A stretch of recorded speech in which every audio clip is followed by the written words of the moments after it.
And on this episode of You Keep Picking the Wrong Roles, Lady, we have this from Fandom Pulse. She-Hulk actress Tatiana Maslany promotes upcoming role in Starfleet Academy. There's so much heart. You know she's also going to be in some kind of either mini-series or movie or something like that, where she's sleeping with the boogeyman in her son's closet. That's a thing that's going to happen. She's in like a romantic relationship. I think she's cheating on her husband with the boogeyman that's in her kid's closet. This woman, who it's kind of weird though. I didn't know she existed before She-Hulk. Apparently, she was in some show called Orphan Black. I've never heard of it, but every person online has told me what a fantastic show it is and how great she was in it. And then she goes off to She-Hulk and torpedoes her career. How does that happen? How do you pick the worst role of all human history and then you expect us to watch you and other stuff? But so you go from She-Hulk to Starfleet Academy. You go from Marvel to Paramount. Paramount is in trouble. Paramount is by the time this video comes out, hopefully I put it up soon though. We're in the middle of Pride Month. Paramount has not changed their symbol yet. Paramount, whose entire existence is Pride, who I had it for a few weeks just to watch football on it. Every commercial on it was RuPaul's Drag Race and things like that. Now all of a sudden they're like, "Hey guys, we're gonna tone it back with this because we want you to desperately subscribe to our streaming station." Okay, Star Trek dead. Star Trek is beyond dead.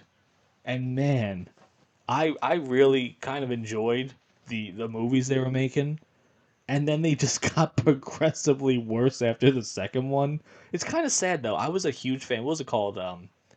Darkness or something like that. It was the one with Benedict Cumberbatch. I really loved that movie. And then I decided, you know what? I'm gonna show it to my wife one day, and she just tore into it the entire time to the point where I'm like, you know what? This was a really bad movie. Why did they do this? I didn't realize it at first because it was so awesome and Benedict Cumberbatch was so amazing in it. But with Star Trek in general, they have run out of stuff. They have it's a dead franchise now.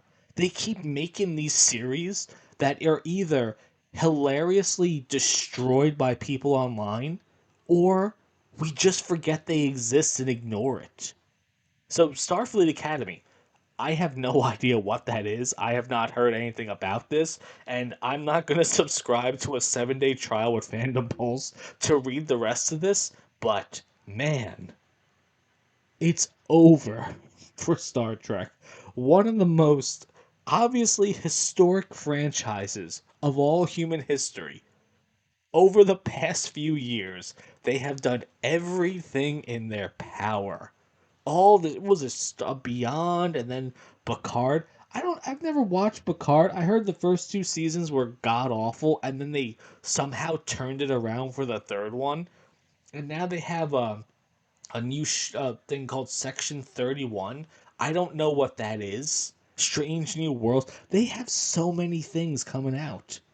It's it's like with Marvel right now, where they're just like, hey, you know what we're gonna do? We're just gonna throw a bunch of crap at the wall and hope something sticks. You know what? We're just gonna give the fans 1,000 Star Trek products, and we're just gonna pray that one of them is good.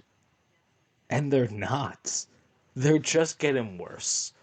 And this woman here, Tatiana Maslany, she has done everything in her power to hurt her brand.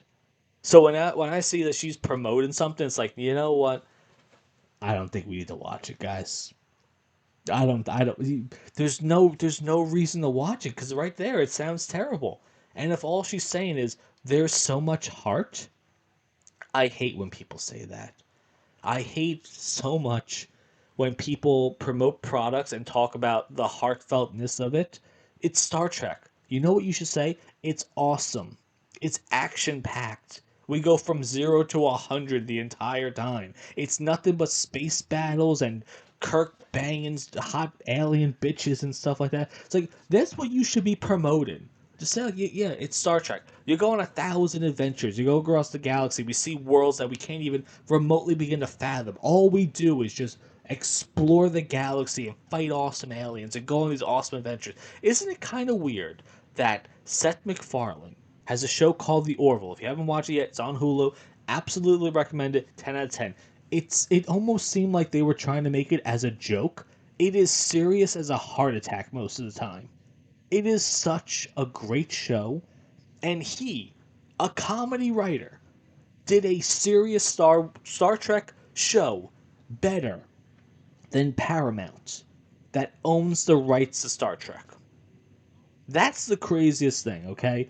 This dude had a passion project, wanted to do something Star Trek related, somehow got it greenlit. I think the sad part, I think it only lasted like 4 seasons or something like that. You could have easily gone for 10, 12 seasons. Easily done that. I don't know what happened. I kind of want to look into it now that I'm talking about it, of what went wrong here, but like I said, that was a damn good show.